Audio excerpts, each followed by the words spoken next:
Bermuda triangle వద్ద చోటు చేసుకున్న అనుమానాస్పద ఘటనల గురించి ఎన్నో ఊహాజనిత కథలు, సిద్ధాంతాలు ప్రచారంలో ఉన్నాయి. ఆ ప్రాంతానికి వెళ్తున్న విమానాలు, నౌకలు ఎందుకు అదృశ్యమవుతున్నాయి? ఆ ప్రాంతం ఎందుకింత అందుచిక్కని రహస్యంగా మారిందన్న అంశాలను ఛేదించడానికి ఇప్పటికీ పలువురు ప్రయత్నిస్తూనే ఉన్నారు. ఈ క్రమంలో అక్కడ గ్రహాంతర వాసులు ఉన్నారని, అంతేగాక అతీంద్రియ శక్తులు ఉన్నాయన్న సిద్ధాంతాలను కొందరు ప్రతిపాదించారు. అయితే విమానాలు, నౌకలు ఎందుకు అదృశ్యమవుతున్నాయన్న విషయాన్ని నిర్ధారించేందుకు ఏ ఆధారాలను పరిశోధకులు ఇప్పటి వరకు చూపలేదు. ఈ నేపథ్యంలోనే గ్రహాంతర వాసులే ఈ పనులన్నీ చేస్తున్నారని ఊహాగానాలు చాలా కాలంగా వస్తున్నాయి. మరోవైపు అక్కడకు వెళ్లే నౌకలు మానవ తప్పిదాలు, ప్రకృతి బీభత్సం, అసాధారణ వాతావరణ పరిస్థితుల వల్లే తప్పిపోతున్నారని, అంతేగాక దీనికి ఏ ఇతర అంశము కారణం కాదని కొందరు శాస్త్రవేత్తలు అంటున్నారు. బెర్ముడా ట్రయాంగిల్ గురించి ప్రజల్లో అపోహలు ఉన్నాయని చెబుతున్నారు.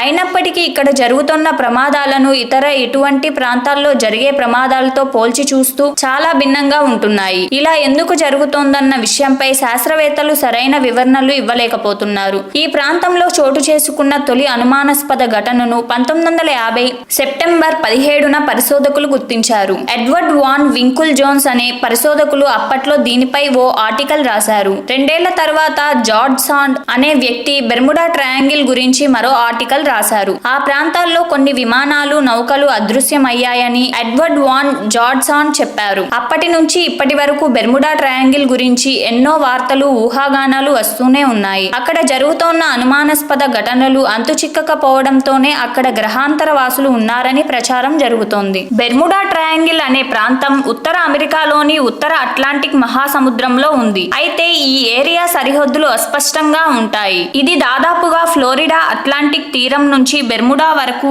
గ్రేటర్ యాంటిలీస్ ద్వీపాల వరకు విస్తరించి ఉంది. ఈ ప్రాంతం ట్రయాంగిల్ షేప్ లో కనిపిస్తుంది. బెర్ముడా ట్రయాంగిల్ మిస్టరీకి అక్కడ ఏర్పడే షడ్భుజాకార మేఘాలే కారణమని తేల్చారు. 20 నుంచి 50 మైళ్ల విస్తీర్ణంతో గంటకు 170 మైళ్ల వేగంతో కదిలే ఈ భారీ మేఘాలు ఎయిర్ బాంబ్ తరహాలో విరుచుకుపడటంతో నౌకలు, విమానాలు గింగిరాలు కొడుతూ మాయమైపోతున్నాయి. శాటిలైట్ చిత్రాల్లో ఈ విషయాన్ని గమనించినట్టు వాతావరణ పరిశోధకులు తెలిపారు. ఈ మేఘాల నుంచి ఏర్పడే ఎయిర్ బాంబులు చాలా శక్తివంతమైనవని తేల్చారు. తీవ్ర వాతావరణ పరిస్థితుల కారణంగానే ఇలాంటి షడ్భుజాకార మేఘాలు ఏర్పడతాయని వారు తెలిపారు. బెర్ముడా ట్రయాంగిల్ వద్ద ఇలా ఇప్పటి వరకు కనీసం 75 విమానాలు, వందలాది నౌకలు అదృశ్యమయ్యాయి. దీంతో గత 100 ఏళ్లలో కనీసం 1000 మంది ప్రాణాలు కోల్పోయారు.